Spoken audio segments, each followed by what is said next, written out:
Hi everybody, this is Renita. I'm trying something brand new. I'd seen some videos on onion jam and I told my husband about it and he was intrigued, so he wanted me to try some. And I had some onions that I had in my little pantry box, and then I got some other onions and it's like, oh no, now I've got too many. So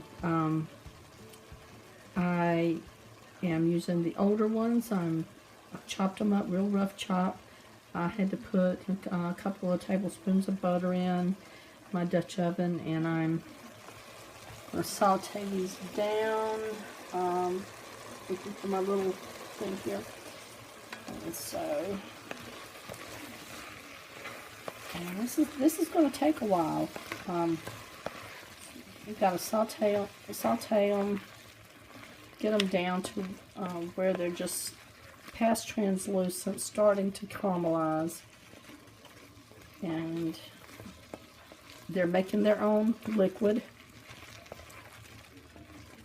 And then when it gets to a certain point, I'm going to add some balsamic vinegar, and it calls for brown sugar.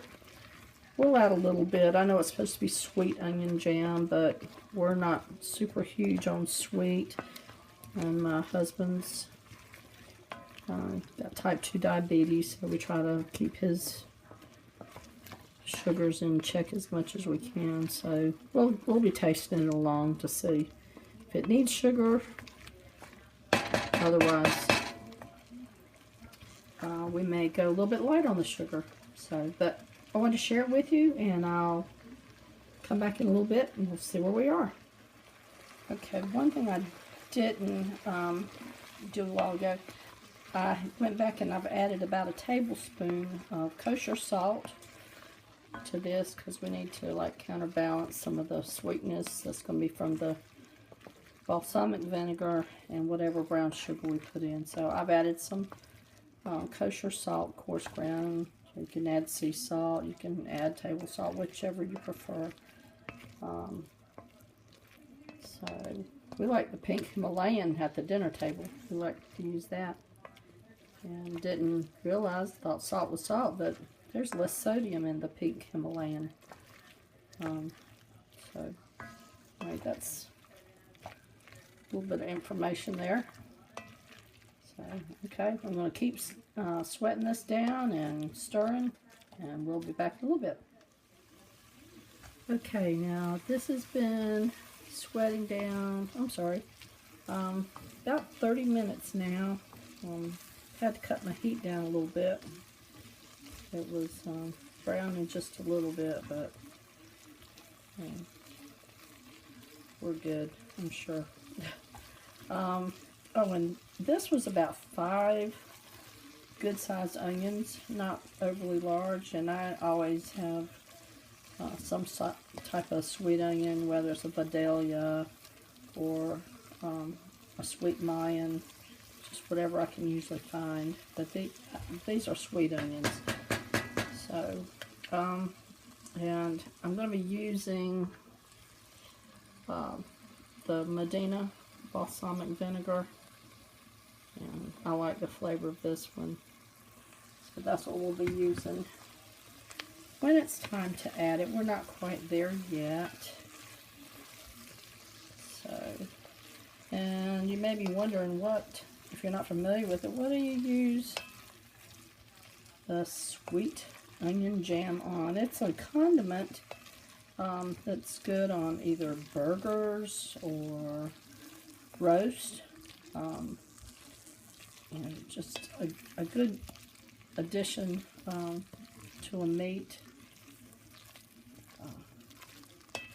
And as much as my husband loves onions, especially grilled onions, he's really excited on trying this. So well, we'll do a small batch, see how it turns out, and if we like it, then we may be doing a bigger batch later with some canning. So kind of miss canning I don't have anything to can right now.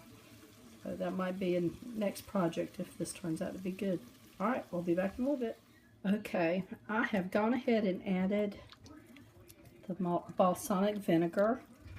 And I had a little bit over a cup left in that bottle. So I just went ahead and added it. If it's too much, it'll cook down. We're going to cook this down pretty good anyway. So not concerned with it being too soupy. Because we're going to be cooking this for quite a while. Try to get it to reduce. And I guess next time I check back with you, I will be adding a little bit of brown sugar. We'll see how much we think it needs. Okay, now I got to a point and figured it was time to add the brown sugar. I tasted it first, and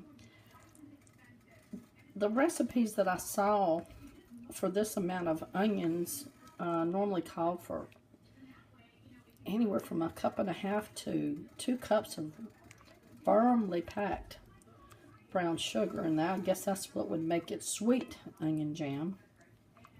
But like my husband and I discussed, we did not want this to be so sweet. I mean, it's going to be sweet anyway, a little bit, partly because of the balsamic vinegar. So I have added 3 heaping tablespoons, not packed, and I stirred it in already, and I've tried it, and I think it's just got the right amount of sweetness. It's still got the tartness from the vinegar, and you can taste the onions. I'm going to just let this settle, cook down a little bit more, and I'm going to jar it up. I'm not going to can it. I don't have enough to can, but I'm just going to put some in jars and just put them in the, after they cool down, I'm going to put them in the fridge. And when they're in the jars, I'll come back and show you what it's like. Okay, I am getting ready to ladle this into my little jars, and the little 1/2 pint jars. It has thickened up quite a bit. My total cooking time from the beginning is about an hour now, and I'm sure. Sorry, my father-in-law's blowing off the carport, so you hear the blower. And I think this tastes great. I can't wait for my husband to try it, but I'm cooling it down. I'm getting ready to ladle it in. So, and I set out some deer burgers patties that I've got out of the freezer, and we're going to have this tonight for dinner. Okay, so I ended up with 2 little 1/2 pint jars of this jam. It's thick. It's, I mean, you'd think I put pectin in it. It tastes really, really good. I can't wait to use it tonight. Like I said, we're going to have some deer burgers tonight. Have this on the table, and I think this is going to be a winner. If I had made enough and was going to can it, then I would definitely be able to water bath can it because of the amount of vinegar and sugar in it. It does not require pressure canning, so that's good too. But you know, I have no problem making this just as I have, you know, a little bit too much, or if I've got onions that I know are gonna go if I can't use them up really soon, you know, make a batch and just stick it in the fridge. But all right, glad you came along with me on this. It was a brand new recipe for me, and I think it's a hit. Y'all have a great day. Be blessed.